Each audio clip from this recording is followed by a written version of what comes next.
Jeg har altid gerne vil være opfinder. Så da jeg skulle vælge mig ind på en uddannelse, så synes jeg, at det var et oplagt valg.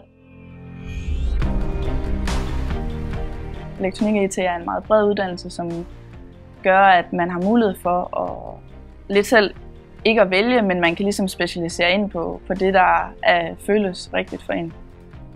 Jeg kan enormt godt lide kontrol. Det betyder, at jeg er lige nu i gang med min bachelor inden for kontrol. Man kan også lave noget så traditionelt som en hi-fi-forstærker. Det skal man igennem, fordi det ligesom er vigtigt at få grundstenene, som man senere kan være med til at lave det banebrydende. Lige nu der sidder vi eksempelvis i SatLab, som er et studenterdrevet projekt, hvor studerende kan udvikle CubeSat, som så bliver sendt ud i rummet. Det har man måske hørt til i medierne her på det seneste.